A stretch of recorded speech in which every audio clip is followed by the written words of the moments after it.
Este é um ciclo de palestras promovido pela Divisão de Petróleo e Gás do Clube de Engenharia. Nós estamos abordando questões relativas à energia, especificamente a petróleo e derivados. Então, a gente está convidando palestrantes que tenham temas relevantes para desenvolver suas palestras aqui, expor os seus pontos de vista aqui na DPG. Não é um debate, é uma palestra, nós vamos ter uma sessão de perguntas. O tema da palestra de hoje é o assunto que o professor Berkovitch desenvolveu num livro publicado recentemente, esse livrinho aqui, que está tendo muito impacto, muito sucesso, né? Nacionalização, necessidades e possibilidades. Né? A gente ainda acrescentou uma frasezinha ao título, né? A gente acrescentou para clareza para as pessoas. Nacionalização, necessidades e possibilidades, um antídoto para a proteção da soberania nacional. Essa segunda frase foi pensada de um comentário no site da USP, do lançamento desse livro. O professor Gilberto Berkovitch, vou passar rapidamente aqui o mini currículo dele, que é muito extenso, então a gente fez uma abreviação aqui. Ele é professor titular de Direito Econômico e Economia Política da Faculdade de Direito da USP, graduado em Direito em 1996, doutor em Direito do Estado pela USP de 2001, livre-docente em Direito Econômico pela USP 2003. Ele atua com ênfase nas áreas de Direito Econômico, Economia Política, Teoria do Estado, História do Direito Público e Teoria da Constituição. Desenvolve pesquisas em torno de temas de Estado e subdesenvolvimento, desenvolvimento econômico, papel do Estado na economia, política econômica e soberania. Como deu para perceber, tem tudo a ver com a proposta que consta do próprio título dele. Então, sem mais delongas, eu vou passar a palavra para o professor Gilberto, pedindo a todos que se manifestem. Nesse primeiro momento, todo mundo vai ficar com o microfone desligado, se manifestem via chat. Se houver algum assunto muito, muito, muito relevante que necessite uma intervenção no meio da palestra, vai ser avaliado por mim, com apoio submetido ao próprio palestrante antes de fazer qualquer interrupção. E as perguntas já podem ir enviando perguntas no chat para serem feitas no final. Professor Gilberto Berkovitch, muito obrigado por estar aqui e, por favor, a palavra é sua. Boa noite a todos e todas. Eu queria agradecer o Clube de Engenharia pelo convite de poder estar aqui hoje, a pessoa do Rubem, e saudar os presentes. Eu não estou vendo todos, mas estou vendo pelo menos 2 grandes amigos, Pedro Celestino e Ricardo Maranhão. Então, eu queria saudar as pessoas do Pedro e do Ricardo, todos os presentes aqui hoje. Eu vou tratar da questão da nacionalização, como já foi anunciado, e para fazer isso, eu vou ter que primeiro explicar um pouquinho o que é soberania econômica como que foi o processo de desmonte, de privatização e de entrega nos últimos anos, para depois poder falar da questão da nacionalização ao final da minha fala, né, ao final da minha manifestação. A soberania econômica, ela sempre é relativa. O sistema capitalista mundial ele é um sistema hierarquizado, ou seja, cada país percebe a soberania econômica ao seu modo, à sua maneira. Na potência hegemônica, por exemplo, nos Estados Unidos, é um debate que praticamente não existe. Já nos países periféricos, como o Brasil, né, em que se entende o subdesenvolvimento como um fenômeno também de dominação, a questão da soberania econômica ela é fundamental, porque ela diz respeito à autonomia das decisões de política econômica e à percepção das suas limitações e constrangimentos internos e externos. Já dizia o Celso Furtado que os fins do desenvolvimento devem ser fixados, devem ser determinados pela própria sociedade nacional.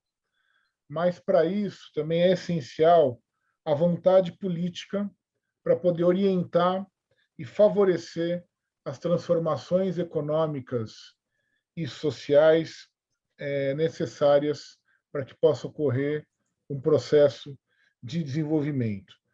E, dentro desse processo, é essencial o controle nacional sobre os recursos naturais estratégicos, particularmente os recursos minerais, o petróleo, os recursos energéticos. E a própria ideia de controle nacional sobre esses recursos também é uma ideia que é proveniente da ideia de soberania econômica. E no Brasil, é bom relembrar, né, que houve sempre um debate muito intenso sobre o controle nacional ou o favorecimento ao capital estrangeiro na utilização, na exploração desses recursos. Na última Assembleia Constituinte, nos anos 80, prevaleceu a visão nacionalista. E a Constituição de 88, ela determina expressamente que a propriedade dos recursos minerais, do petróleo, dos recursos energéticos, ela é propriedade da União. Ou seja, ela consagra o modelo de nacionalização do subsolo que teve início lá nos anos 30 do século XX, com o governo provisório do Getúlio Vargas. Ela vai na mesma linha, ela continua nessa linha. Isso a gente vai ver que é importante até para discutir a questão da nacionalização, é uma vantagem jurídica que nós temos na nossa Constituição e que nem todos os países têm. Ligada também à soberania econômica, soberania dos recursos naturais estratégicos, vem também a ideia de soberania energética, né, que é a ideia de que o Estado tem que poder tomar decisões autônomas sobre a produção e destino dos seus recursos energéticos, planejando o seu desenvolvimento e evitando, né, a dependência tecnológica ou a dependência de fatores externos para a produção de energia. Então, o controle estatal sobre as fontes de energia é um eixo central de qualquer projeto democrático em que a política econômica esteja a serviço dos interesses nacionais. Em termos de direito internacional, só para não dizer que eu não falei, né, a própria ideia de soberania econômica ela está presente em vários documentos e textos importantes, né, dos organismos internacionais, particularmente da ONU. Por exemplo, as várias resoluções, cuja principal é a Resolução 1803, da Assembleia Geral das Nações Unidas, sobre a chamada soberania sobre os recursos, a soberania permanente sobre os recursos naturais. Isso é um princípio da organização internacional. É o respeito à soberania de cada país sobre os seus próprios recursos. Assim como outros documentos importantes que as pessoas não gostam de lembrar, né, somente os nossos amigos, né, pró-mercado, como a Carta dos Direitos e Deveres Econômicos dos Estados, né, que é dos anos 70, aprovada também pela Assembleia Geral, uma série de decisões da própria ONU que garantem, né, a preservação, a manutenção integral da soberania dos Estados sobre os seus recursos, né, independentemente da forma, do modelo político, do modelo econômico que esses Estados, porventura, adotem, né? No Brasil, não só no Brasil, mas particularmente no Brasil, a partir dos anos 90, nós vivemos um processo muito intenso de desmonte e de privatização do controle de vários setores estratégicos por parte do Estado. E o que foi esse processo? O que se falava, o que se defendia esse processo de privatização? O processo de privatização, a justificativa dele é a ideia de reduzir a atuação do Estado, passando para o setor privado atividades ou áreas de atuação que até então eram objeto de controle ou de atuação públicos. Em termos jurídicos, privatização ocorre quando a gestão de atividades de titularidade ou de propriedade públicas são transferidas para entes privados. E tem duas formas de acontecer isso. Uma, por meio de concessão, delegação ou autorização, que as pessoas não costumam associar com a palavra privatização, mas é uma forma de privatização, é um privado atuando em nome do Estado, quando ao invés de ser o Estado atuando diretamente. E tem uma outra forma, que é a privatização, vamos dizer assim, no sentido comum, né? Que é a abertura ao setor privado, total ou parcial, do capital de empresas cuja titularidade pertence ao Estado. Nesse último caso, da privatização comum, a possibilidade de empresas privadas adquirirem esse capital, o Estado pode até deter, às vezes, a maioria do capital social, pode se tornar minoritário, ou pode até deixar de participar da composição acionária. Essa última modalidade, que transfere a titularidade dos meios de produção do setor público para o setor privado, e não só a sua gestão, é que o público, em geral, chama de privatização. Mas privatização também é a transferência da gestão dos serviços e atividades públicas por meio de concessão, delegação, autorização, as mais variadas formas. Essa reconfiguração do Estado para ser um Estado, vamos dizer assim, pró-mercado, é justificada, pelos seus defensores, com o discurso de que o governo privatizado é um governo com menos custos e maior eficiência. Inclusive, se utiliza muito a privatização para justificar a redução da dívida pública. Então, um governo pró-mercado seria um governo apolítico, afinal, um governo técnico, um governo neutro, que utiliza instrumentos tecnocráticos da maneira mais racional possível. Só que tem um probleminha nesse discurso. Um Estado orientado para o mercado continua sendo um Estado. E, quando se trata de Estado, não interessa para qual direção ele vai, para qual direção ele atua. Quando se fala em Estado, a questão central é o poder político, é a questão do poder político. Por isso que a privatização ela não é exclusivamente um fenômeno econômico, ela também é um fenômeno político. Com a privatização, você não tem uma retirada ou diminuição do papel do Estado, mas sim uma reestruturação do Estado no sentido de garantir primordialmente determinados interesses privados. O Estado não deixa de atuar, ele passa a atuar de maneira diferente. É isso que nem sempre as pessoas percebem, e isso não é dito, obviamente, pelos defensores da privatização. O Estado continua atuando no domínio econômico, no domínio social, só que ao invés de atuar no interesse geral, no interesse público, ele passa a atuar para preservar ou beneficiar interesses privados. O argumento da iniciativa privada ser superior ou mais eficiente que a atuação estatal só poderia eventualmente fazer algum sentido se, quando ocorresse a privatização, houvesse redução de preços e melhoria na prestação de serviços ao consumidor, e é justamente o contrário que ocorre.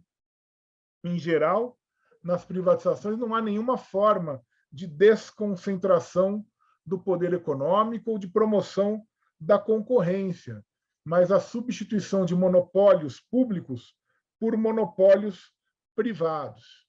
E a experiência internacional e a experiência brasileira também são repletas de casos em que grupos privados, econômica e politicamente poderosos, utilizaram as privatizações para se beneficiar e obter mais vantagens econômicas, em detrimento dos interesses da maioria da população. Essa fusão defendida pelos privatizadores, vamos dizer assim, entre mercado e poder político, acabou tornando a gestão pública, a gestão governamental, uma espécie de negócio politizado, marginalizando os interesses populares e conduzindo as responsabilidades governamentais por caminhos e interesses privados, longe do controle público. O resultado é um Estado potencialmente abusivo que concentra o seu poder na defesa, para atuar na defesa de interesses privados. Se esvazia o Estado como ente voltado ao interesse público. E o resultado é o que vemos, e a deslegitimação completa do aparato estatal, visto meramente como um ônus da sociedade e não como a estrutura necessária para a organização política das relações econômicas e sociais. O que a gente tem que entender também quando a gente fala de privatização é algo muito interessante que nem sempre se dá conta, as pessoas costumam não pensar nisso. Que é, se o governo, em qualquer um dos seus níveis, seja federal, estadual, municipal, não interessa, tanto faz, resolver desapropriar a propriedade de algum particular para realizar um empreendimento público qualquer, uma estrada, uma estação de metrô, uma obra viária, o cidadão que sofre a desapropriação tem uma série de direitos e garantias. Afinal, no Estado de Direito, não é? O ordenamento jurídico tutela o proprietário privado no seu embate, no seu enfrentamento com o poder público, com garantias e exigências que devem ser cumpridas inexoravelmente num processo de desapropriação. A própria indenização ao desapropriado é uma dessas garantias, e que é expressa desde as primeiras declarações de direitos das revoluções liberais, lá no século XVII na Inglaterra e no século XVIII na França e nos Estados Unidos. Não é nenhuma novidade. Agora, o que ninguém fala é que não há nenhuma garantia ou proteção aos cidadãos quando o governo resolve transferir ao setor privado determinados bens da coletividade, como uma empresa estatal, a prestação de um serviço público ou a exploração de um bem público.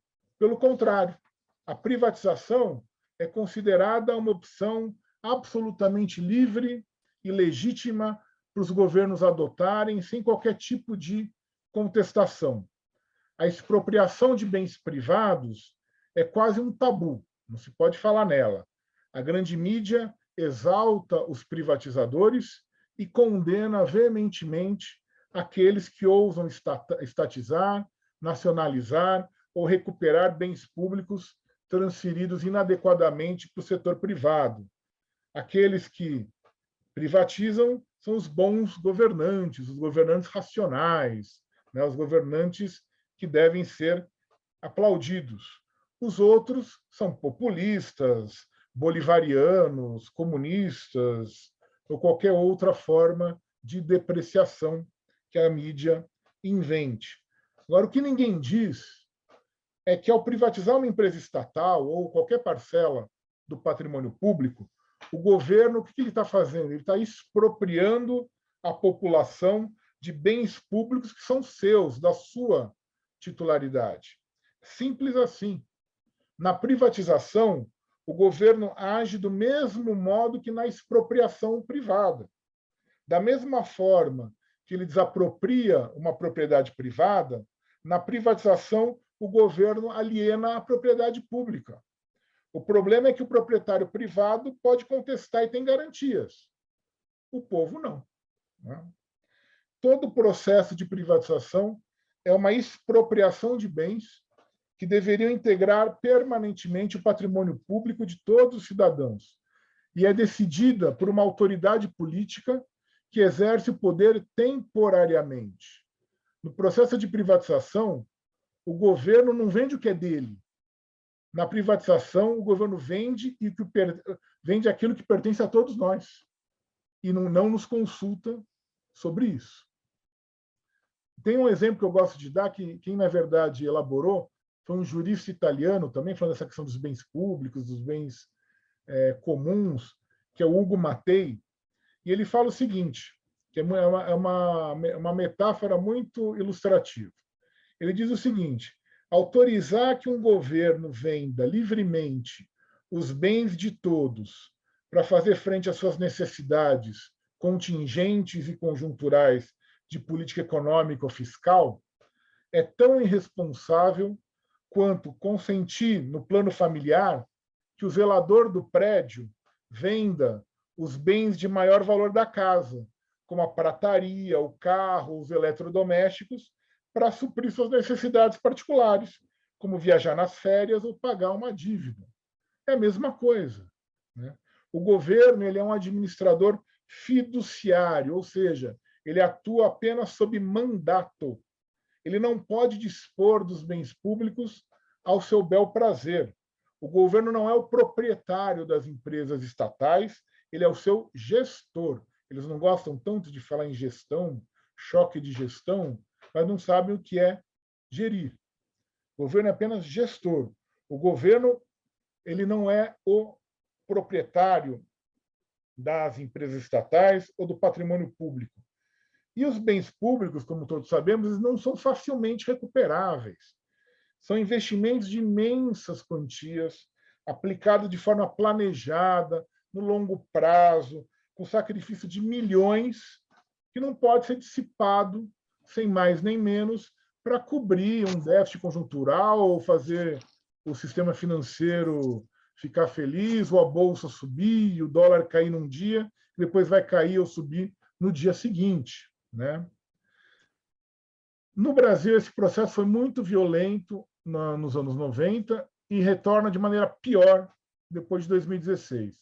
Só para dar um exemplo dos anos 90, falar em dois setores particularmente, no setor mineral, por exemplo, a política mineral estatal no Brasil foi totalmente desestruturada, foi praticamente destruída com a privatização da Companhia Vale do Rio Doce, em 1997. O Brasil, desde então, não tem política de exploração de recursos minerais.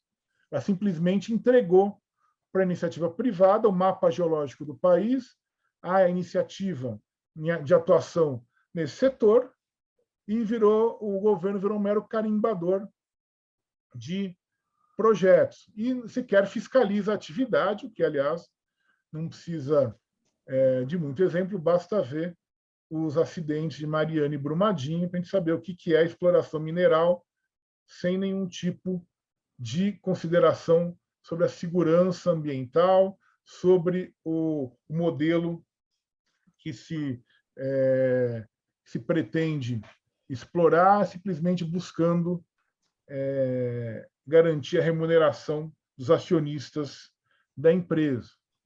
No caso do petróleo e gás, né?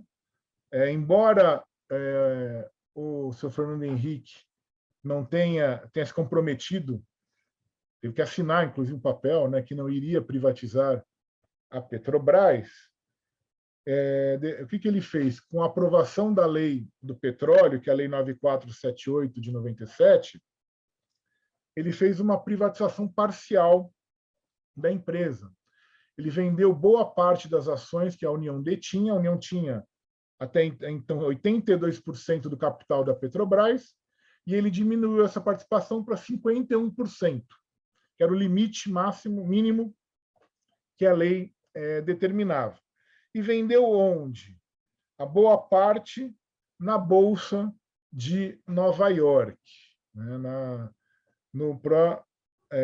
Abriu o capital da empresa na Bolsa de Nova York.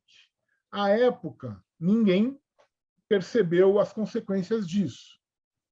né? Porque a desculpa era que a empresa ia ser internacionalizada, ia ter mais opções de investimentos.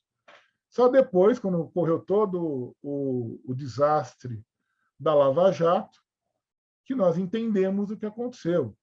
Ao vender ações da Petrobras na Bolsa de Nova York, o senhor Fernando Henrique Cardoso submeteu a Petrobras às leis do mercado de capitais norte-americano, submeteu a Petrobras à ingerência do governo norte-americano, né? E, ao fazer isso, incorpora a Petrobras uma série de acionistas minoritários vinculados ao capital estrangeiro. A Petrobras passa a se preocupar eminentemente com o pagamento de dividendos a esses acionistas, e é algo que vai crescendo até a atual fase em que a Petrobras virou praticamente uma financeira. Ela só serve para pagar dividendo, né? Passa a estar voltada a interesses meramente comerciais e não necessariamente estratégicos. Com a descoberta do pré-sal, nos anos 2000, se imaginou que poderia ser estruturado um novo modelo de exploração petrolífera. E chegou a ser aprovada, né, uma lei em 2010 sobre o regime de exploração chamado de partilha de produção. Tem uma vantagem desse modelo de partilha de produção sobre o modelo previsto na lei de 97, que é o modelo da concessão, porque esse modelo, pelo menos, não é inconstitucional. Por que inconstitucional? Seria o modelo da concessão. A concessão, que é o modelo de 97, o que acontece? Pela lei do Fernando Henrique, tem lá um artigo que diz: a propriedade do produto da lavra, da exploração, é do concessionário. Só que tem um detalhezinho que ninguém leva em consideração. A Constituição de 88, no artigo 20, diz o quê? Que o petróleo é bem da União. Ou seja, é um bem público. Ele não pode ser passado para o concessionário por uma lei. E foi o que aconteceu. Esse modelo de concessões, aliás, é um modelo que nenhum país que é explorador, que tem grandes reservas de petróleo, utiliza hoje. É um modelo que foi abandonado desde os anos 60 na maior parte dos países. Na Venezuela até tinha um lema, um dos lemas da nacionalização do petróleo era "no más concesiones", né? A Noruega, que todo mundo gosta de falar, quando descobriu o petróleo do Mar do Norte, não adotou o modelo de concessão para explorar o seu petróleo. Ninguém adota esse modelo quando tem grandes reservas. Só os Estados Unidos, por motivos óbvios, e, no caso, o Brasil e a Argentina adotaram esse modelo, né, que é um modelo completamente atrasado, que é do interesse das grandes petroleiras, não é do interesse das empresas petrolíferas estatais. E esse modelo qual é o problema desse modelo? Esse modelo é inconstitucional, ele favorece as grandes petroleiras, e quando se fez o modelo de partilha de produção, pelo menos se determinou que a propriedade do petróleo continuaria com a União, né? Ou seja, a União não passaria para o concessionário, eventualmente se fosse um privado, não passaria para o concessionário. Com algumas diferenças também. No modelo de partilha, a Petrobras original, a Petrobras era operadora única, ou seja, ela controlava todo o processo. Ela era operadora única de todos os contratos, de todas as explorações. Então, ela controlava todo o processo. Então, ela controlava a velocidade, as questões ambientais, a tecnologia, tudo isso. Então, ela tinha o governo tinha um maior controle sobre a exploração nesse tipo de contrato. O que não quer dizer que é um modelo sem problemas, né? Obviamente, usar. Um dos problemas, e isso é uma das características, infelizmente, dos últimos governos, é que se criou um modelo dual, um modelo duplo de exploração de petróleo no país, com dois regimes jurídicos diferentes, ao bel prazer do Conselho Nacional de Política Energética. isso significa que toda hora há problemas de qual vai ser o regime jurídico, qual vai ser o modelo, quando se deveria ter aproveitado, naquele momento da aprovação da lei do pré-sal, e já revogado esse modelo inconstitucional de concessão. Tanto, aliás, essa sobreposição só traz confusão, né? A melhor solução seria a unificação num regime único, né? E o modelo que eu defendo não é nem o de partilha, nem o de concessão, monopólio integral, enfim, monopólio estatal, recuperar o monopólio estatal completo sobre o setor.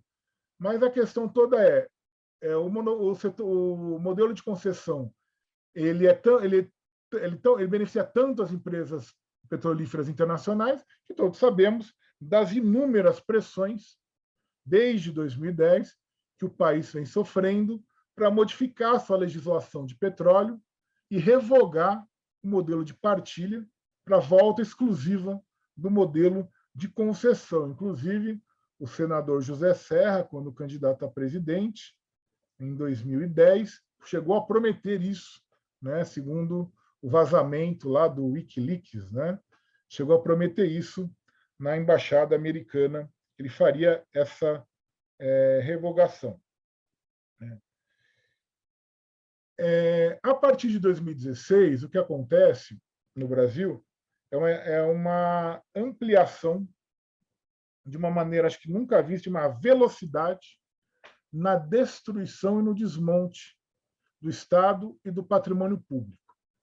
Nos anos 90, no governo Fernando Henrique, se tinha todo um projeto de desmonte, mas que ele ia seguindo determinadas etapas, e era bem ou mal estruturado, ele era planejado, por aquilo que parece ser contraditório, mas ele era organizado.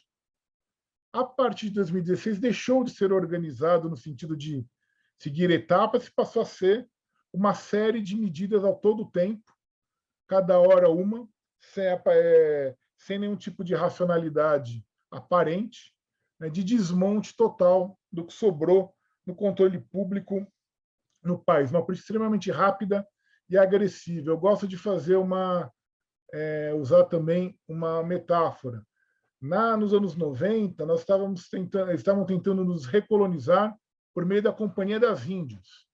A Companhia das Índias vem, desembarca, ocupa, explora, mas ela tem uma organização. A partir de 2016, são simplesmente os piratas.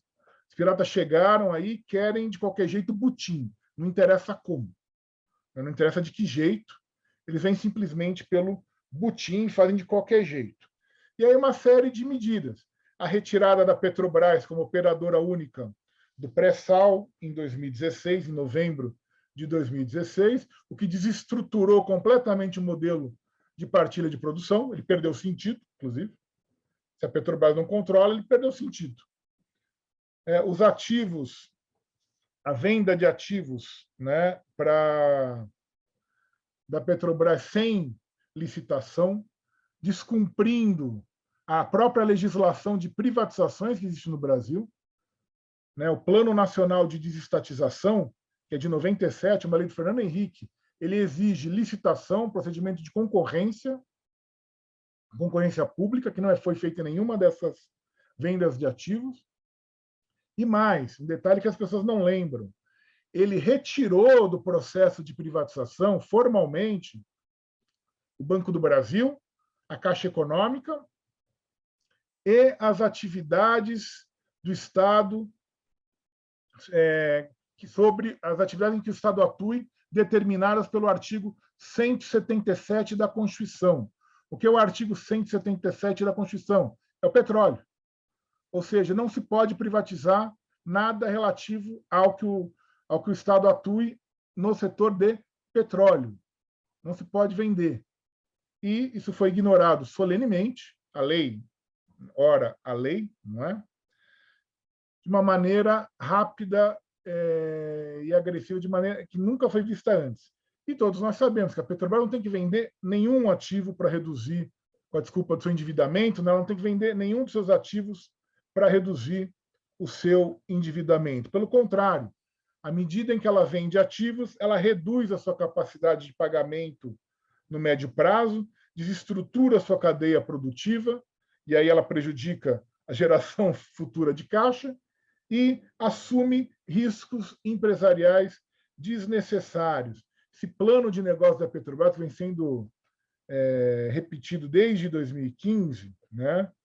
Ele tem um viés de curtíssimo prazo, ele ignora a Petrobras como uma empresa integrada de energia, que usa a verticalização em cadeia para equilibrar as suas receitas, compensando a variação dos preços, né, de acordo com o momento e com os setores, né? Na medida que a Petrobras vai sendo fatiada, o agente privado tende a buscar o lucro máximo por negócio e acaba criando monopólios privados no lugar do antigo monopólio estatal. E há inúmeros exemplos disso. O caso dos gasodutos, o caso das refinarias. O caso das refinarias ainda é pior, porque essas refinarias começaram a ser vendidas a partir de um acordo que a Petrobras fez com o órgão de defesa da concorrência, o CAD. Um acordo que é ilícito, que é ilegal, não tem fundamento jurídico nenhum. Por quê? Porque o refino de petróleo, pela Constituição e pela lei do petróleo, que repete a Constituição aí, é monopólio da União, ou seja, um monopólio público. O CAD não tem competência para atuar nos monopólios públicos. Ele combate o poder econômico privado. Ele não tem competência nos setores públicos que são monopolizados. Ou, na verdade, o que se fez foi utilizar o CAD para tentar legitimar a venda das refinarias. Aliás, o CAD é um órgão de defesa da concorrência que se preocupa tanto com a concorrência que criou monopólios regionais onde não existia, onde antes era o monopólio estatal integral, que era previsto pela Constituição, passou a criar pequenos monopólios ou grandes monopólios regionais, é o caso aí da refinaria Landulfo Alves e de outros, né? Outro setor que vai sendo desmontado, como todos sabem também, é o setor elétrico, com a aprovação da privatização da Eletrobras, e com uma ideia de serviço de energia que é incompatível com a ideia de serviço público universal previsto na Constituição de 88. O texto da Constituição de 88 exige a geração de energia elétrica para beneficiar a sociedade, com modicidade tarifária, com preocupações socioambientais, com aumento de oferta e ampliação do acesso. Afinal, ampliação do acesso à energia é essencial para a garantia de uma vida digna em qualquer circunstância. A política de energia tem que se preocupar com a universalização do acesso à energia, e que é o oposto do desmonte pretendido e promovido pelos governos Temer e Bolsonaro, né?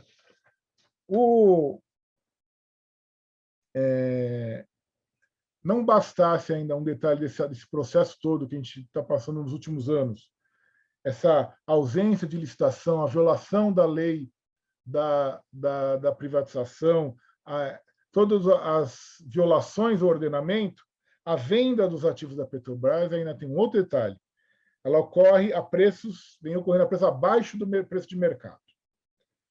É um tipo de venda que eu, num outro texto, com o meu colega José Augusto Fontoura Costa, foi publicado no site do Conversa Fiada há alguns anos, do saudoso Paulo Henrique Amorim, né, a gente chamava de receptação. O que acontece é uma receptação. Um bem público foi subtraído do patrimônio público de forma ilegal, sem licitação, e vendido a preço vil, a um preço que é menor que o preço de mercado. A empresa que comprou, obviamente, sabe que está comprando um ativo extremamente valioso a um preço muito mais baixo e sem concorrência pública. Ou seja, não tem nenhum terceiro de boa-fé nesse negócio. Não tem nenhum bobo aí. Bobos somos nós. Entre eles, não tem nenhum bobo nessa negociação. O que há é simplesmente a dilapidação do patrimônio público. Para reverter esse processo, que eu, refletindo com meu colega Zé Augusto, a gente escreveu aqui esse livrinho, né, a Nacionalização, Necessidade e Possibilidades, para refletir como seria possível tentar reverter, parar e reverter esse processo de desmonte, que é falar sobre aqui a nacionalização. O fundamento da nacionalização é a soberania do Estado. É um ato pelo qual o Estado exerce, exprime a sua soberania, né? O Estado então, um ato de soberania econômica, um ato de autodeterminação econômica, ele decide, né? Ele tem a liberdade de organizar o seu próprio sistema econômico-social e decidir o que ele deve controlar e o que deve ser deixado ao setor privado. Nacionalização é uma expressão de política econômica do Estado. E ela consiste, basicamente, na transferência à coletividade, na pessoa do Estado, de bens e atividades que passam a ser utilizados no interesse coletivo. Isso envolve uma série de atos jurídicos, de formas jurídicas diferentes. Pode ser por meio de desapropriação, pode ser por meio de encampação de concessão de serviço público, por exemplo. Pode ser por meio de recompra.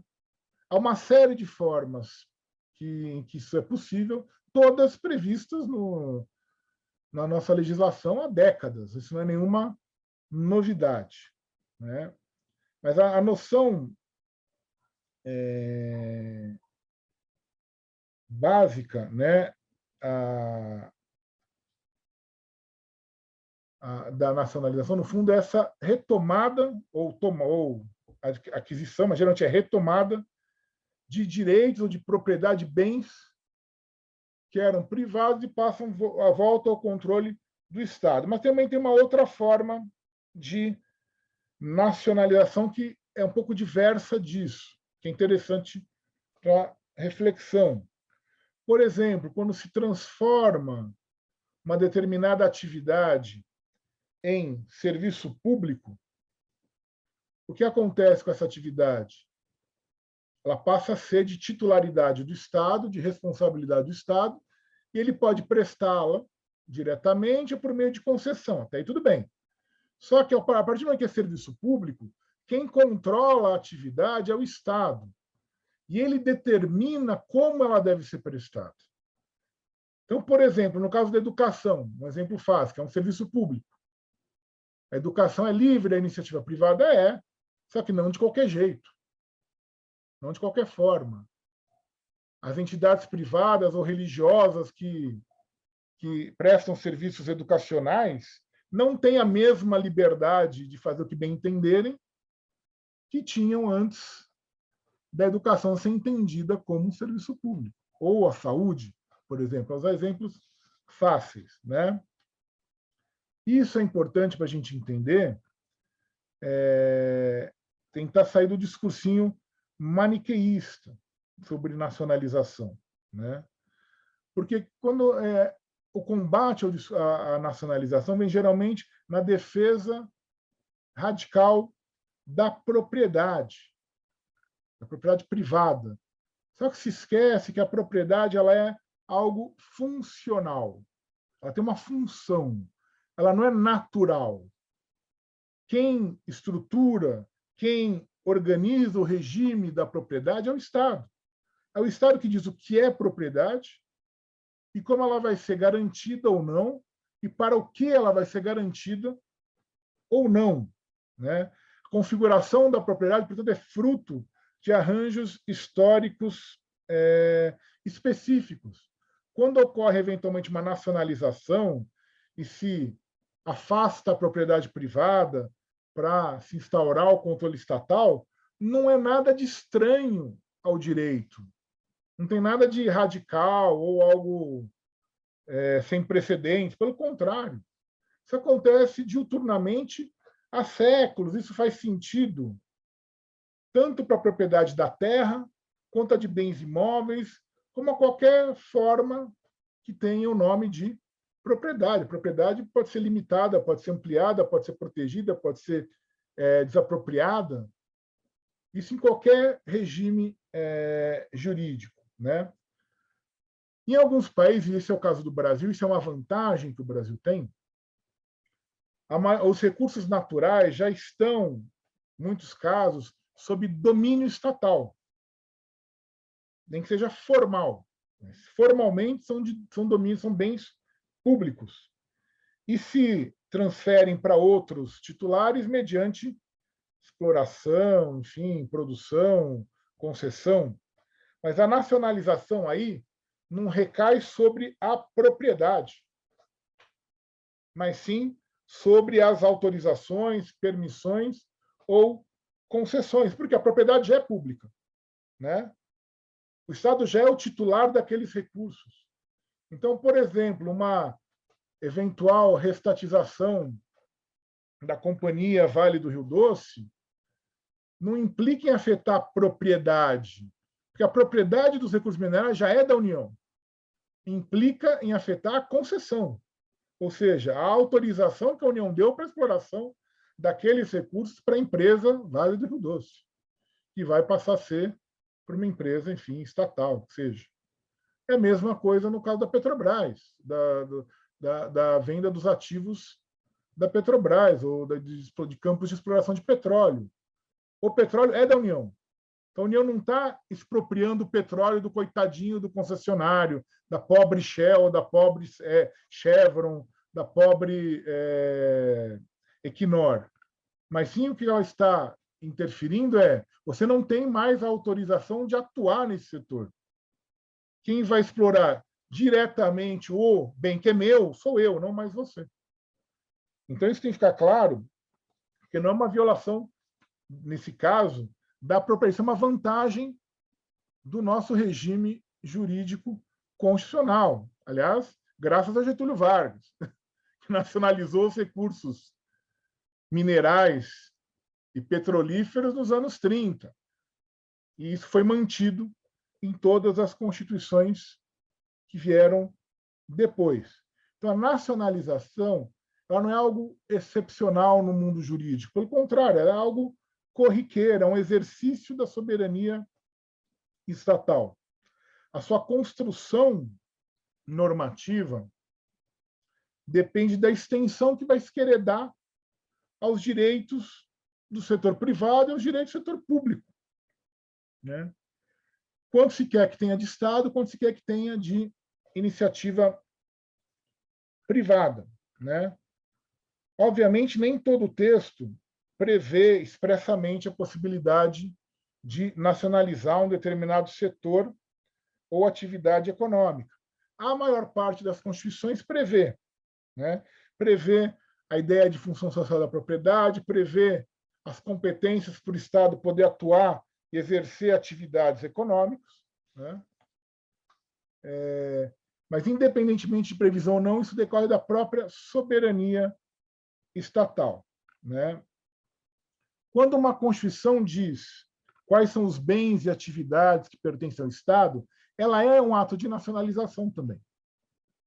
Então, ela está dizendo, isso aqui é nacional, está fora da esfera privada, né? Isso faz parte da propriedade coletiva ou estatal. A Constituição de 88 fez isso. No artigo 20, diz lá os bens da União. Depois vai repetir em vários outros artigos. A Constituição também faz isso quando diz que são serviços públicos, energia elétrica, transporte, saneamento, correio, telecomunicações, saneamento básico, radiodifusão, e vários outros. Fala, isso aqui, quem presta é o Estado, não é, ou em nome do Estado que se presta. Isso aí é organizado pelo Estado. Isso não é organizado pelo mercado, pela iniciativa privada, né? Então, inclusive, tanto que em todo contrato de concessão existe a possibilidade de encampação. Se o Estado entender que o serviço não está sendo bem prestado ou não tem mais interesse na prestação privada do serviço, ele encampa a concessão. Isso não tem nada de absurdo juridicamente, porque se a galera aconteceu recentemente, teve essa discussão aí no Rio de Janeiro, né, da linha amarela, né? Se podia encampar ou não podia encampar. É direito do poder público encampar. Né? Mas fez toda uma tempestade, toda uma polêmica onde não existe. Né? No caso do Brasil ainda, a Constituição é expressa quando ela autoriza a atuação do Estado no domínio econômico. Está lá no artigo 173, que diz o quê? Que, ressalvados os casos previstos nessa Constituição, a exploração direta de atividade econômica pelo Estado só será permitida quando necessária aos imperativos da segurança nacional ou a relevante interesse coletivo, conforme definidos em lei. O que significa? Em primeiro lugar, que o Estado não só pode, como ele deve atuar na esfera econômica. Quando? Quando for relevante interesse coletivo ou segurança nacional. É obrigação do Estado atuar nessas duas situações. Quem define isso? A lei. A lei diz o que o Estado pode fazer ou deixar de fazer.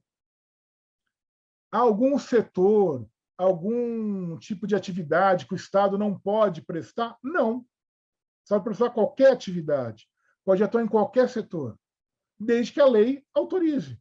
A lei autorizando, ele pode fazer o que ele quiser. Pode, inclusive, se for o caso, monopolizar. Geralmente, em caso de segurança nacional, é o que ocorre, né? Ele exclui o privado da própria prestação daquela atividade. Ou seja, o Estado está legitimado a dirigir e a condicionar o processo econômico no Brasil. A Constituição autoriza isso. Né? Cabe ao Estado decidir, né, o que, quanto de recursos ele vai utilizar para isso, se ele retira ou não retira uma determinada atividade econômica do mercado, se ele atua exclusivamente como monopolista ou em regime de concorrência. Nós temos exemplos no Brasil de todas essas atividades. Ele é monopolista no setor de petróleo, atua em regime de concorrência no sistema financeiro, por exemplo. Então, as mais variadas formas. Qual que é o momento central da nacionalização? É a chamada reserva de setor ou da atividade. Quando você diz aquele setor ou aquela atividade vai ser de atuação do Estado, não vai ser mais de atuação da iniciativa privada. A lei vai dizer que aquela reserva daquele determinado setor, daquela determinada atividade, está destinada ao Estado. O que não necessariamente é uma desapropriação, porque o Estado pode não precisar desapropriar a propriedade dos privados. Não, aqui só eu posso atuar. E não necessariamente precisa desapropriar. Outras vezes vai precisar assumir também os bens necessários para prestar aquelas atividades. Né? E tem um detalhezinho. Quando o Estado reserva um determinado setor, né, para atuar, não tem nenhuma obrigação de indenização dos particulares. A não ser, obviamente, que ele desaproprie alguma coisa. Mas se ele não desapropria, você fala, ó, a partir de amanhã, o setor de telecomunicações é estatal. Não tem indenização nenhuma. Por quê? Os particulares atuavam naquela área econômica específica em virtude da liberdade de iniciativa econômica que não tinha sido restringida até então. No ano que vem a lei restringe, eles não têm mais esse direito, essa liberdade de atuar naquele setor. Né? O exercício de reserva de atividade para o Estado está fundado, né, na ideia de que qualquer atuação do Estado tem que ser exercida por meio de lei. A lei permite ou não permite a atuação da iniciativa privada naquela determinada atividade. Né? A decisão de nacionalizar, isso é importante, ela não é uma decisão ordinária, ela é uma decisão muito tipo, um ato supremo de governo, uma decisão fundamental para o exercício da soberania. Então, ela necessita realmente, né, de uma vontade política muito forte para poder se efetivar. E sabendo que, ao fazer isso, obviamente, vai ter uma série de interesses contrariados. Qualquer um sabe, quando se nacionaliza uma atividade, um setor, uma empresa, algum bem, há uma série de setores contrariados. Aquele que perdeu foi desapropriado, foi expropriado, os que se beneficiavam, os que ideologicamente acham que o Estado não deve atuar, mas isso faz parte de qualquer processo político. Não é porque pode haver alguém que reclame que não vai se fazer, não vai se promover a nacionalização, né? Na história brasileira, não é nenhuma novidade também a nacionalização, né? Há vários momentos que foram realizadas nacionalizações com maior ou menor sucesso. A nacionalização de maior impacto na nossa economia até hoje talvez tenha sido a nacionalização do subsolo e das águas feita pelo Getúlio durante o governo provisório, com o Código de Águas e o Código de Minas de 1934. Foi uma das maiores nacionalizações, talvez a maior nacionalização da nossa história e talvez a de maior impacto até hoje na nossa economia, e que está mantida até hoje. Outro caso de grande repercussão, que todo mundo conhece, foram as encampações das subsidiárias da Anforp e da ITT, no Rio Grande do Sul, promovidas pelo Leonel Brizola no final dos anos 50 e início dos anos 60, em que aquelas concessionárias foram encampadas pelo governo estadual. E o processo do Brizola é muito interessante, esse processo. Por quê? Porque simplesmente o governo do estado do Rio Grande do Sul, baseado num relatório da Assembleia Legislativa e com autorização judicial, ele encampou a subsidiária da elétrica, que é a Anforp, e de telefonia, que é a ITT, e pagou um cruzeiro. Porque, na verdade, porque toda a infraestrutura, todos os investimentos daquelas empresas já tinham sido amortizados há muito tempo. Então, na verdade, elas não tinham que ser indenizadas em mais nada. Elas, na verdade, já não faziam mais nenhum investimento, não faziam. A estrutura era muito complicada, a infraestrutura no Rio Grande do Sul era muito complicada. Então, foi feita uma série de estudos que mostrou que elas só lucravam e não investiam. E ela foi indenizada em um cruzeiro, né? É uma história interessante desse processo. E tem outras, e tem outras formas também, né? Um exemplo, aqui no Brasil aconteceu também, que é, por exemplo, esperar passar a concessão. O caso da Light foi esse, né? A Light, nos anos 70, já no regime militar, foi esse. O governo militar esperou acabar a concessão da Light e aí retomou a concessão. Criou aqui em São Paulo a Eletropaulo, né? No lugar da Light. Mas também não foi um processo fácil por outros motivos. Teve outras complicações aí no meio do caminho, complicações aí das relações complicadas dos militares com empresários e com capital estrangeiro. Mas é uma forma. Na Venezuela, nos anos 50 e 60, quando se redemocratizou a Venezuela, que foi em 58, e aí depois fizeram a Constituição de 61, se decidiu pela nacionalização do petróleo. Só que foi de uma forma gradual. O governo venezuelano, então, conforme iam acabando as concessões, ele assumia as concessões que iam perdendo, expirando sua validade. A última delas foi nos anos 70, na década de 70. Né? E o presidente era o Carlos Andrés Pérez, né? Que depois, no seu segundo mandato, foi um desastre, e teve até a tentativa lá do Chaves de derrubá-lo em 92, né? Mas foi o Carlos Andrés Pérez, que nos anos 70 foi um sucesso de presidente. Por quê?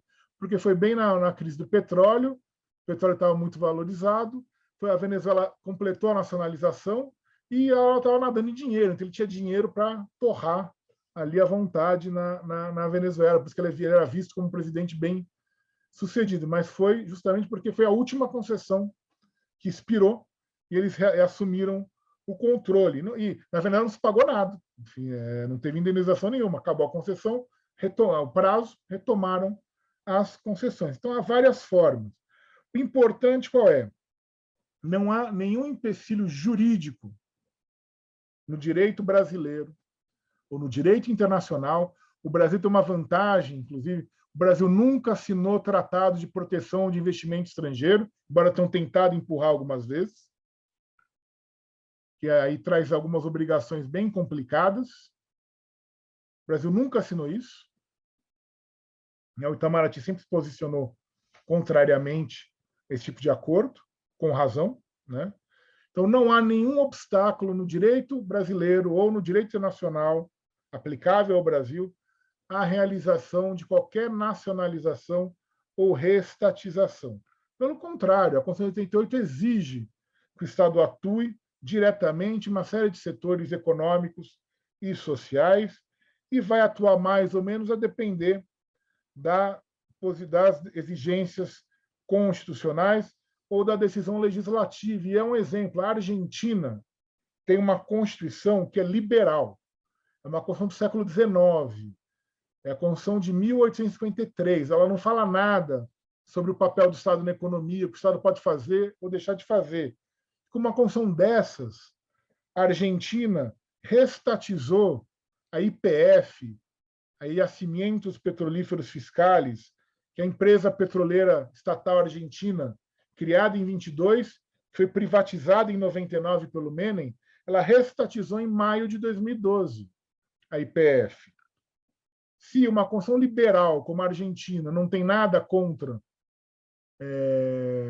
o regime constitucional argentino, não tem nada contra uma nacionalização, muito menos um regime constitucional como o brasileiro, que é um regime de um Estado social, de um Estado intervencionista, previsto na Constituição de 88.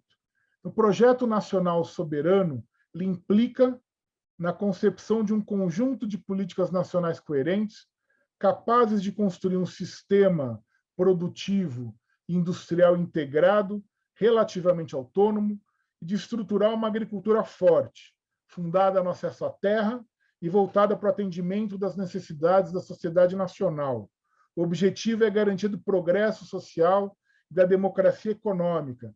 E os pilares disso são a nacionalização ou socialização de parcela dos meios de produção, a expansão do papel do Estado no domínio econômico e social. A reestatização ou nacionalização, deem o nome que quiserem, ela é a reafirmação da soberania econômica, o que numa democracia verdadeira é sinônimo de soberania popular. Soberania econômica e soberania popular não significam apenas que o poder emana do povo, mas também que esse povo tem direito à terra, tem direito aos frutos do seu trabalho, tem direito ao excedente produzido pela exploração dos recursos naturais, que são recursos públicos, portanto, de sua titularidade. E mais do que isso, tem direito de decidir por si mesmo sobre o seu presente e sobre o seu futuro. Queria agradecer o Clube de Engenharia pelo convite, né, e fico aí à disposição para as questões e para as dúvidas, eventualmente, que surgiram no decorrer da exposição. Muito obrigado. Eu agradeço imensamente o professor Gilberto Bercovitch, a exposição foi excelente. E a gente já tem uma pergunta aqui, que é do José Eduardo. Eu acho que a gente pode deixar que ele faça essa pergunta ao vivo aí, abrindo o microfone. Zé Eduardo, vê se você consegue abrir o microfone ou a Cristina vai ter que fazer isso. Alguém do clube faz isso para você. Consegui abrir, Rubim. A minha pergunta foi feita no início, né? Eu estou antes de fazer a pergunta, quer dizer, o lado jurídico para mim foi um acréscimo muito grande do nosso professor especialista para ele nos dar mais fundamentação. É muito importante, porque eu acho que a mídia ela desqualifica, né? Quer dizer, ela não favorece essa compreensão dos direitos que é assegurado ao poder do povo, né? Mas eu fiz uma pergunta, Gilberto, sobre a questão, não especificamente da parte do petróleo, mas essa combinação público-privado, né, ela foi também satanizada no Brasil. Quer dizer, fica a oposição somente ideológica, ou é privatiza, ou então é do governo. Quer dizer, não se usa nem a questão do Estado, se fala em governo versus setor privado. Então, eu fiz a pergunta no sentido que, para atender ao interesse público, eu acho que, na minha opinião, queria te ouvir, há um espaço também de usar de maneira inteligente uma articulação público-privado. Quer dizer, isso eu penso que isso tem que ser construído, né, naquilo que seja melhor para a sociedade, né? E então, eu fiz esse tipo de pergunta, queria te ouvir, quer dizer, que eu acho que a gente tem um grande desafio também, né, porque nós temos, até agora, algumas limitações também de resultados imediatos pelo Estado. Então, acho que era importante montar uma cultura de inteligência, quer dizer, como você falou, pela lei, pela soberania, quer dizer, o controle é do Estado, mas talvez de ter essa visão de inteligência, de trazer o setor privado e articular para determinadas funções que o Estado pode fazer essas, como você citou no caso do petróleo, a concessão ou a partilha, quer dizer, coisas que são de inteligência para beneficiar também a sociedade como um todo. E eu fiz um acréscimo, que eu li um livro do Krugman, né, que ganhou o Prêmio Nobel de Economia, e ele fala que na década de 30, nos Estados Unidos, no governo, na época da Depressão, no governo do Franklin Roosevelt, foram estatizadas uma série de investimentos para... Um deles é a questão da água, eu não conheço os detalhes aí, mas foi a questão também da produção de alguns itens importantes, como a parte o Tennessee Valley Authority, né, nos Estados Unidos, na década de... E o Krugman, para trazer para o debate brasileiro, foram criados comitês de fiscalização e prática, porque as pessoas, na época, criticavam, o Estado é corrupto e tal. Então, segundo ele, no livro, ele diz, olha, foram raríssimos casos de corrupção. Então, quer dizer, de trazer essa discussão também para o Brasil, quer dizer, Estado é corrupto. Não, o Estado não é corrupto, quer dizer, a gente tem que ter o controle social também. Então, essas eram minhas duas indagações, Gilberto. Ô, Rubens, você quer que vai respondendo uma por uma ou espera ter mais alguns respondendo uma vez? Pode ser... Pode responder. Acho que temos... Bom, Zé Eduardo, vamos começar pelo fim, né? Depois eu vou para o começo. A questão do controle social nos Estados Unidos, enfim, no Brasil. Realmente, nos Estados Unidos teve todo esse processo e com uma série de controles de órgãos, de conselhos, enfim, que participavam representantes de outros setores. No Brasil, o que aconteceu foi o seguinte: você até teve alguma coisa disso, e depois foi sendo esvaziado, né? Eu dou exemplo: o Conselho Monetário Nacional, na ditadura, era muito mais democrático do que o Conselho Monetário Nacional hoje. O Conselho do Comitê de Política... Hoje o Conselho Monetário é reduzido, o Conselho Monetário é reduzido ao ministro da Fazenda, do Planejamento, que não existe mais, e o presidente do Banco Central, né? Então, na verdade, são dois hoje, né? Não são nem três. Quando nos anos 70 tinha representantes dos sindicatos, dos empresários, tinha uma série de outros setores ali contemplados, que, de certa maneira, ajuda, porque ajuda a ter não só um controle, mas também alguns pontos que nem sempre se levam em consideração na adoção das medidas. O modelo das agências que foi trazido para o Brasil é um fiasco. É um fiasco porque ele foi feito errado, ele foi feito de propósito errado. Ele é um modelo que tenta ter essa ideia, não tem um controle social, porque a agência tem lá, eles têm mandatos, e vão atuar de acordo com o interesse público, né, e vão ouvir os consumidores, os usuários, e não ouvem nada, não tem participação nenhuma de nenhum setor nesses colegiados, e vira uma porta giratória. O sujeito vai para a agência para depois ser empregado de uma grande empresa ou de um escritório renomado, enfim. Vira uma forma de esquentar currículo, né? E obviamente atendendo os interesses daqueles que eles deveriam regular. Então, Poderia melhorar? Poderia. O modelo poderia ampliar, tem várias formas que poderiam ser feitas para ampliar esse controle social, que é um desafio no Brasil, é um negócio que no Brasil sempre teve problemas na sua execução. Mas é óbvio, que com aquele discurso, sempre tem o discurso: o Estado é malvado, a sociedade é boazinha, né? Então o Estado é corrupto, a sociedade não é assim. Né? Deveria ter, sim, um maior controle por parte da sociedade desses dados. Isso aí não tem problema nenhum. Agora, a questão de articulação público-privado, eu vou ser bem sincero com você, eu sou muito cético em relação a isso no Brasil. Historicamente, pode ser que se consiga fazer um dia, mas historicamente as indicações não são boas. O Brasil só se industrializou porque foi o Estado que tomou a frente. Quem criou o mercado no Brasil foi o monopólio estatal. Esse é o paradoxo da industrialização brasileira. Né? Você fala do setor industrial. O Getúlio ficou esperando os industriais brasileiros, não apareceram. O Juscelino ficou esperando, também não apareceram. O João Goulart esperou, não apareceram, ainda ajudaram a derrubar. Os militares esperaram, não apareceram. O Fernando Henrique esperou, não apareceram. O Lula esperou, não apareceram. A Dilma fez tudo o que eles queriam, eles ajudaram a derrubar, mas também não apareceram. Enfim, é um setor ausente em termos de participação na formulação. Tem exceções, lá do Roberto Simonsen. Sim, são exceções à regra. Né? O setor privado no Brasil é muito complicado. Ele tem uma estrutura muito ainda vinculada até a uma estrutura familiar.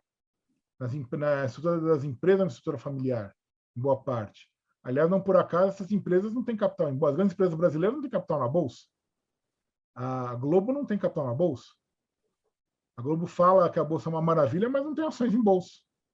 Porque não quer. É uma estrutura familiar, ela não quer ter regras de transparência ou ter outros sócios minoritários, assim por diante. Então, é muito complicado. Não quer dizer que não possa ser feito. Né? Não quer dizer que não possa ser feito. Mas eu sempre acho que no Brasil, infelizmente, essa composição é difícil. O exemplo maior talvez seja a própria ideia, e aí voltando à questão da Petrobras, da ideia de sociedade de economia mista. O que é uma sociedade de economia mista? É uma empresa estatal que tem capital público e capital privado. O controle é do poder público. A empresa pública é aquela empresa que só tem o capital público. Pois bem, a sociedade de economia mista, primeiro, é uma empresa estatal, ela não é uma empresa privada, ela não é uma companhia como outra qualquer. Né?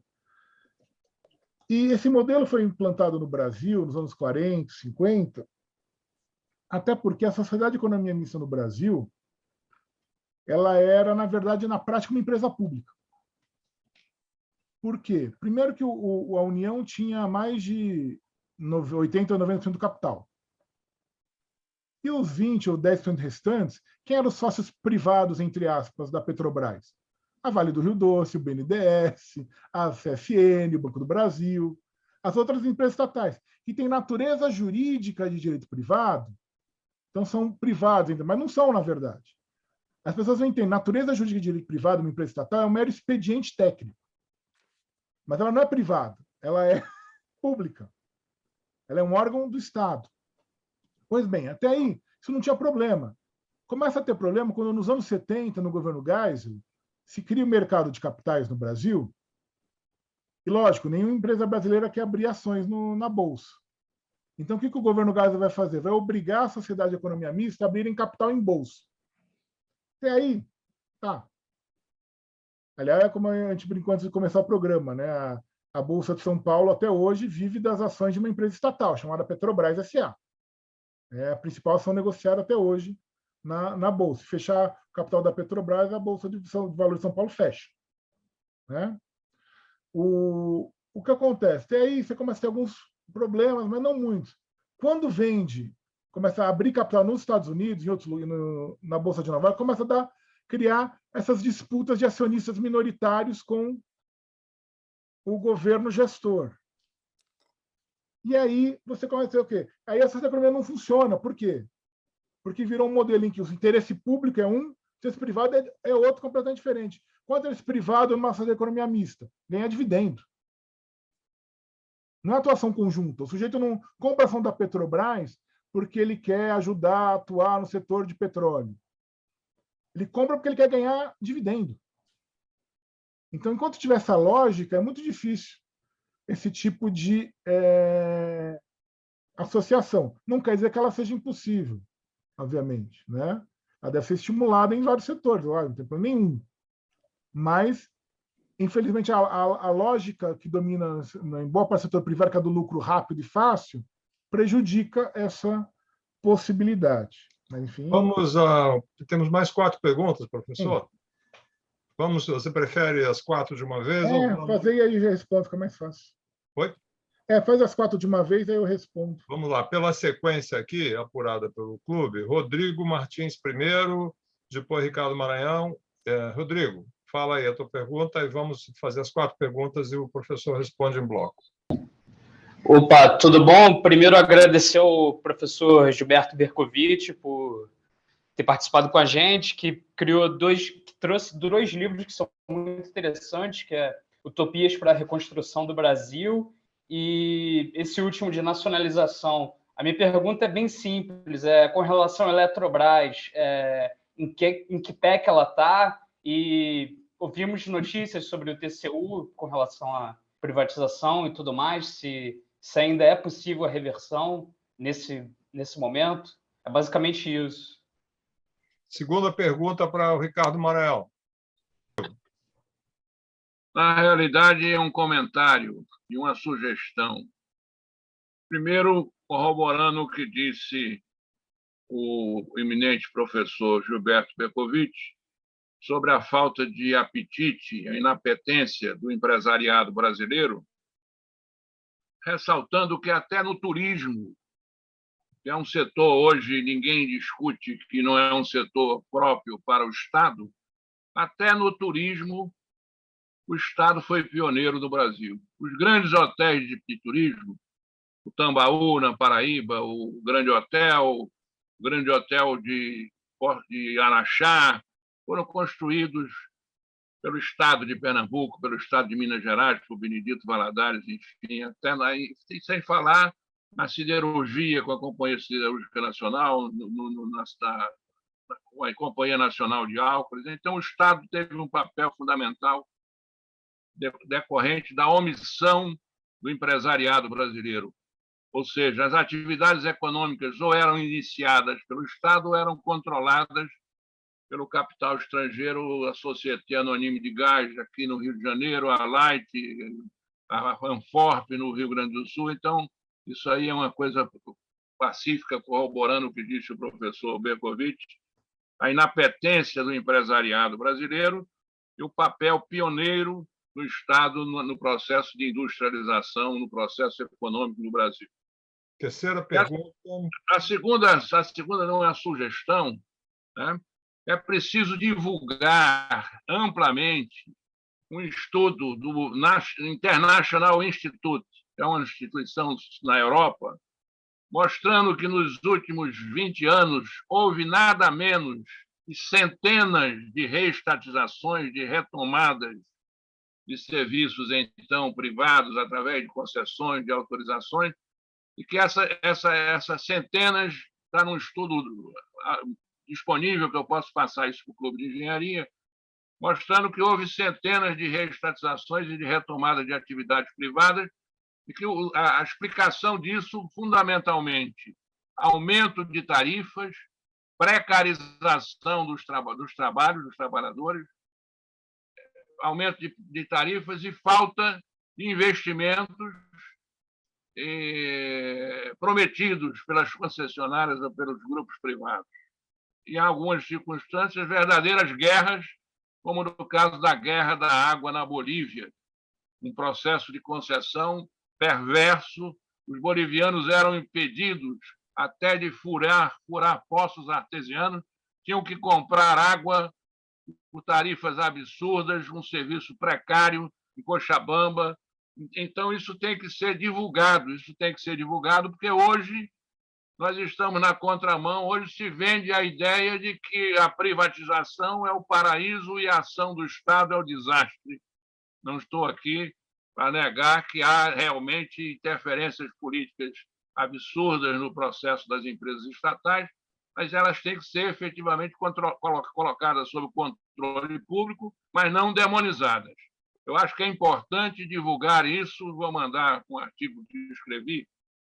O título do artigo é Privatizar Tudo é a Solução, o professor Berkovitch. Vamos divulgar esse do International Institute, mostrando que no mundo o que está acontecendo é justamente o contrário daquilo que se prega no Brasil. Vamos ao terceiro inscrito para perguntas, que é Alberto Balaciano. Por favor, Alberto, abra seu microfone. Opa, boa noite, Rubim, boa noite, professor. Eu queria fazer alguns comentários rápidos.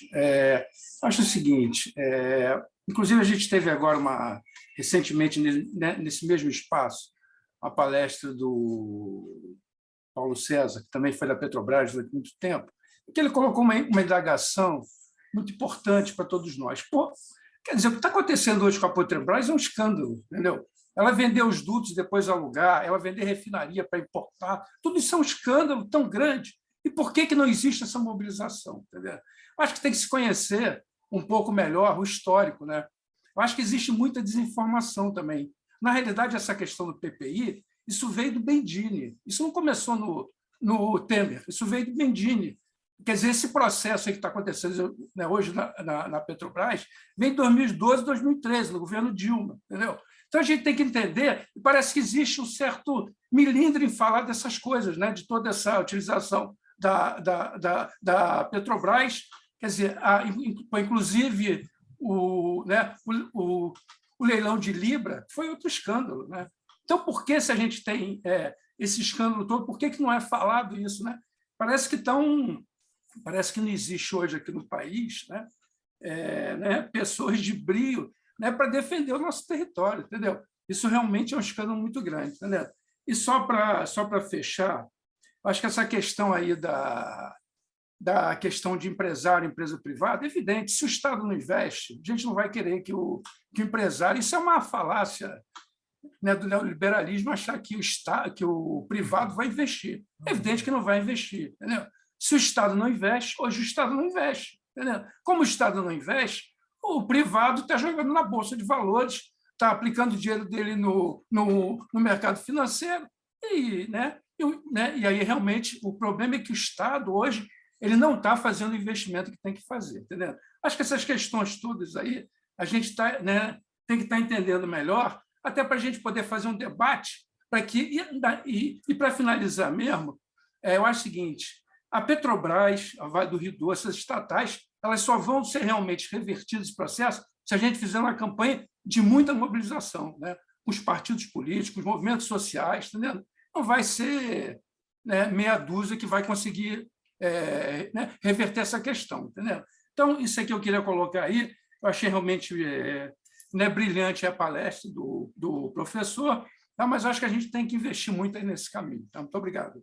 Vamos à quarta e última pessoa inscrita para perguntas, que é a Ana Carmo. Ana, por favor, pode abrir o microfone e fazer a pergunta? Olá, boa noite. Eu estou nessa Câmara, nessa divisão, nessa reunião de hoje de gaiata, mas gostei muito da palestra. Sou engenheira florestal, enfim, associada ao Clube de Engenharia. Parabéns, professor, pela palestra. Eu fiquei pensando em algumas questões, principalmente nessa questão do controle social, considero super importante e considero também que isso é diferente de ser iniciativa privada, né? Controle social tem a ver com a sociedade civil organizada, né? E existe hoje assim uma pressão, um apelo social, né, muito forte, porque assim são questões assim históricas, né, do país. Tudo isso, né, de desmonte, de políticas públicas, né, de privatização dos recursos de áreas, né, que contêm recursos naturais, né? Então, tudo isso é muito complicado e a gente se esquece de falar em transparência accountability, né? A transparência accountability, a prestação de contas, ela vai junto ao controle social, né? Então, quando o professor falou sobre os conselhos, conselho fiscal e outros fóruns de discussão, acho que aí é que está a oportunidade, né, para a sociedade participar mais, né, e sugerir, né, talvez deliberar, dependendo da natureza do fórum de discussão, para que a sociedade seja ouvida, porque é muito complicado o poder público, né, com escassez de recursos humanos, de materiais, às vezes financeiros, tratar, enfim, dos diversos serviços públicos com qualidade.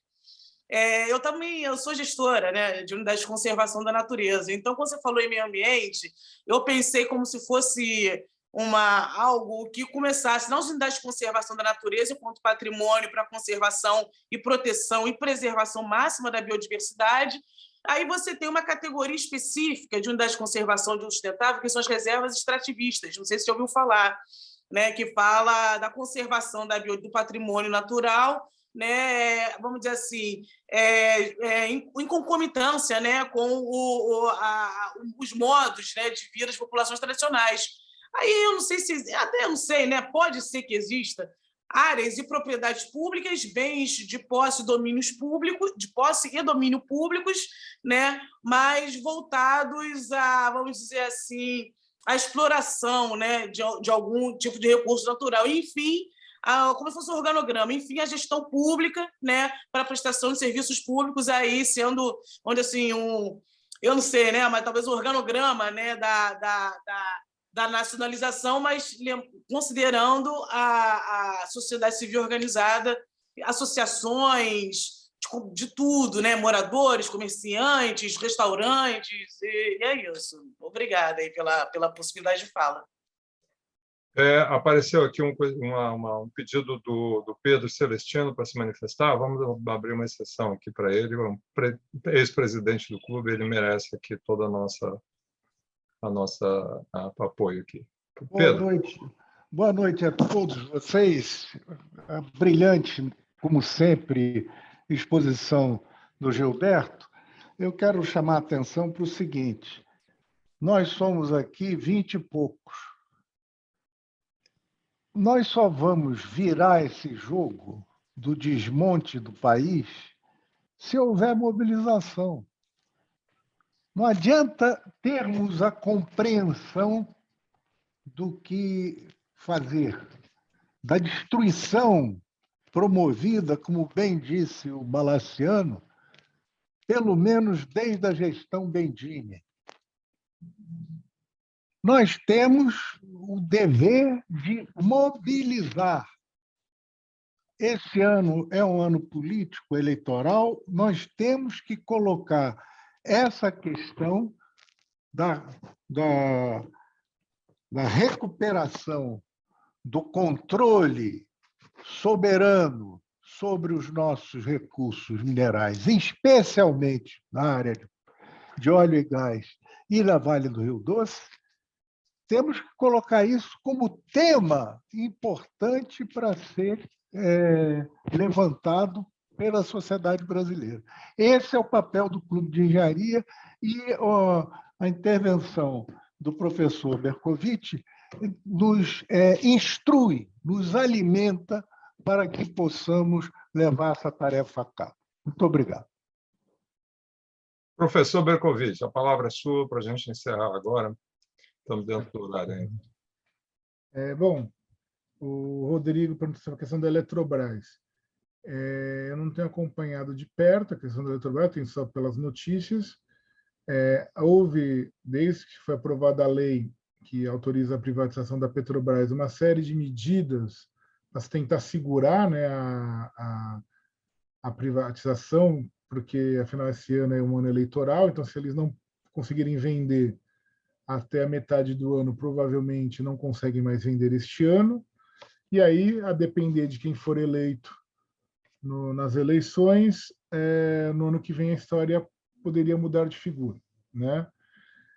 Então, havia uma série de medidas, entre elas uma representação no Tribunal de Contas da União. O Tribunal de Contas da União é um desastre em vários sentidos, mas achou aqui, no caso, isso foi divulgado, né, entre aspas, erro de cálculo, que não é erro, obviamente, né, de 230 bilhões sobre a questão da outorga de dos potenciais de energia hidráulica lá que pertencem à Eletrobras, né? Então, se quem ficasse com a Eletrobras ia levar 230 bilhões sem a gente saber, né? Enfim, isso talvez segure, vai depender também do Tribunal de Contas, porque foi um ministro que descobriu, vai votar contra, né? Vai mandar refazer o processo, enfim. Precisa ver se os outros vão acompanhar, né? Que o Tribunal de Contas é bem complicado, aliás, como a imensa maioria desses órgãos de controle. Mas é aquela coisa, se conseguir segurar até o meio do ano, provavelmente não sai este ano, né? Essa é a expectativa. Enfim, vai depender da ânsia de vender do governo sobre isso. Ricardo, né? A questão da restatização dos vários países, como você bem lembrou, isso tem que ser divulgado, porque na Europa há um processo imenso de restatização, serviços de água, serviços de energia. Na Inglaterra, hoje se discute a nacionalização do gás. Nos Estados Unidos, nós fazemos um caso interessante, né? Os Estados Unidos são façam o que eu falo, não façam o que eu faço. O setor da energia elétrica nos Estados Unidos, a energia elétrica, geração hidráulica, é totalmente estatal, é da União. E não tem conversa. Não se fala em privatizar. Os Correios, ai de quem falar em privatizar os Correios nos Estados Unidos.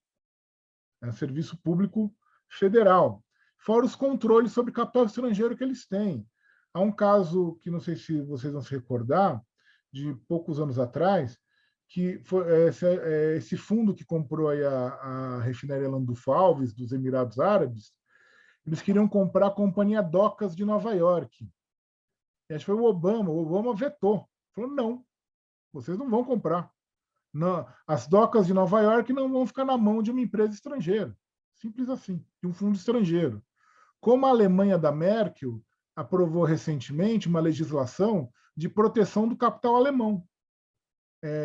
A lógica aí, o alvo é a China, né? Evitar que chineses adquiram empresas alemãs ou empresas que eles consideram estratégicas na Alemanha. Na França também aconteceu agora recentemente, o Macron vetou também a venda de um porto, não sei se foi o Porto de Marseille, algum porto, para também uma empresa chinesa. Enfim, teve uma série aí de controles, inclusive, do próprio capital estrangeiro, além das restatizações.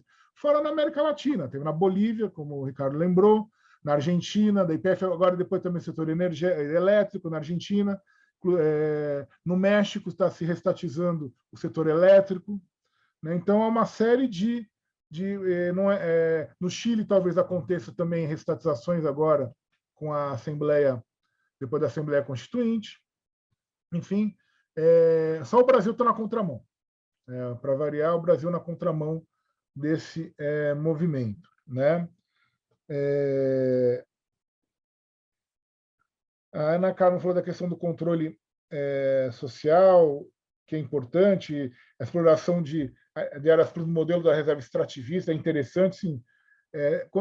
A ideia, eu acho que o modelo ideal é um modelo que seja público com controle, participação da sociedade na sua gestão, na sua fiscalização. Esse é o modelo ideal para que se possa ter uma boa gestão pública. E aí, o que o Alberto e o Pedro falaram, enfim, que é o ponto-chave, né? É a questão da mobilização. E aí eu vou encerrar com isso. A Petrobras só tem a legitimidade que ela tem ainda, com toda a campanha difamatória sobre ela, porque ela foi fruto da maior campanha popular sobre um tema econômico da história do Brasil, que é a campanha do Petróleo é Nosso. E o grande erro, ou a grande falha dos setores ditos progressistas foi a de não ter ido conscientizar as pessoas o máximo possível da importância do setor público, da importância das estatais, da importância delas para a vida do dia a dia. Porque as pessoas não são burras, elas entendem. Se explicar a importância da Petrobras, da Eletrobras, da Vale do Rio Doce, dos Correios, do Banco do Brasil, Qualquer um entende, sabe que isso afeta o seu dia a dia, sabe que isso afeta o seu prato de comida, afeta o seu transporte para ir para o trabalho, afeta o seu conforto em casa de ter iluminação, ou poder tomar banho quente, ou poder ter água, enfim, poder esquentar comida. Isso afeta o dia a dia das pessoas, né? E eu acho que é tão fundamental, e o Pedro lembrou bem, esse tema tem que ser trazido ao público, ele está sendo escondido. Toda vez que entra o tema, chega o tema de rever, reverter, renacionalizar, o tema some. Os próprios partidos políticos e os principais candidatos fogem desse tema, não querendo desagradar os ditos mercados. Só que o problema é o seguinte, eu não entendo como alguém pode achar que defender um controle público e, portanto, tarifas acessíveis de energia, preços acessíveis de combustíveis, possa ser algo que faz perder voto. É algo inconcebível na minha cabeça, mas, enfim, eu não sou marqueteiro político. Mas tem um problema que eu acho que é o problema que as pessoas não estão se dando conta no sistema político e cabe a nós alertar, porque é fundamental isso. O país de 2023 é um país destruído, é um país com uma série de problemas que não tinha antes, ou que foram criados, e que um país que o modelo econômico neoliberal se esgotou fisicamente. Em que sentido? O Brasil não tem mais renda. Não adianta querer privatizar a Eletrobras. Pode privatizar. As pessoas não têm renda para pagar a conta de luz. Então, a lógica da exploração privada da energia não vai dar certo. Só vai dar certo para uma pequena minoria. A imensa maioria vai estar fora do sistema. As pessoas não têm dinheiro mais para comprar gás. As pessoas não têm renda para pagar água. As pessoas não têm renda para pagar gasolina. As pessoas não têm renda para pagar conta de telefone. Deu. E aí o que eu falo não são só os pobres que sempre tiveram nessa situação. A classe média não tem mais quase renda para pagar essas tarifas. Você está chegando num limite de esgotamento desse modelo. E aí o que eu falo, eu costumo falar e eu encerro. Eu estou muito tranquilo que minha questão não é se vai haver nacionalização, mas quando vai haver nacionalização. Porque elas são inevitáveis. A não ser que queira que o país esfacele ou exploda. Pode ser que tenha quem queira isso. Mas eu acredito que nem a maior parte do sistema político. E se não for um governo progressista a fazer isso, que é o que a gente espera que faça, vai ser um governo de direita que vai fazer isso. Sem nenhum problema, sem nenhuma dor na consciência. Ainda vai roubar do setor a bandeira da soberania nacional. Mas vai fazer, vai. Porque o sistema chegou no limite. O país não tem mais renda para aguentar esse modelo de exploração privada dos recursos estratégicos e de atrelar as tarifas ao dólar, de atrelar a variação internacional de preços, os preços públicos de serviços essenciais, de produtos essenciais para o dia a dia do brasileiro. Fora o que afeta também na cesta básica, na produção de alimentos, enfim, outras coisas que não vem ao caso aqui. Então, eu encerro dizendo o seguinte, eu acho que a questão da nacionalização é importante, a gente tem que perder o preconceito. Nacional não é um problema jurídico, é um problema político. Depende da vontade política do governante querer fazer ou não. E sabendo que ele vai ter que enfrentar pressões e interesses contrariados, como aliás em qualquer política, em qualquer medida. A questão é se os nossos futuros governantes vão querer ou não enfrentar esses interesses e querer ou não reconstruir o futuro do país. Acho que esse é o ponto. O problema não é jurídico, o problema é político. E por ser justamente um problema político, depende da conscientização e depende, como disse o Pedro, como disse bem o Alberto, da mobilização do máximo possível de pessoas para que o país possa voltar a ter algum futuro. Então, queria, mais uma vez, agradecer o Clube de Engenharia, agradecer ao Rubem por tudo e espero, estou à disposição aí para outras oportunidades. Obrigado. Eu agradeço em nome do clube, em meu nome, o professor Gilberto. Foi uma apresentação brilhante, daria muito.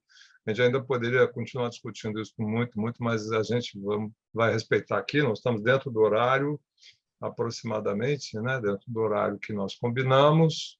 Queria agradecer ao professor, a presença de todos e avisar que a gente já está articulando outras palestras. Eu não vou mencionar o nome do palestrante daqui a 2 semanas, porque eu espero que a confirmação saia amanhã, mas a gente em breve vai dar notícias. E esta palestra vai estar disponível, na medida das possibilidades que o clube está tendo, disponível no YouTube para divulgação e olhar novamente, à medida das possibilidades aí que o clube está com o quadro de pessoal reduzido. Eu acredito que em 2 semanas deve dar, não é isso, Cristina? Ainda não tem uma posição, ainda não. Mas assim que estiver disponível, todos vão... Vai entrar no portal a matéria do evento. Tá? No YouTube a gente ainda está aguardando. Então, agradeço a todos, professor Gilberto Bercovitch, muito obrigado pela brilhante palestra, e nos vemos novamente por aí com novos eventos do clube. Obrigado a todos. Boa noite.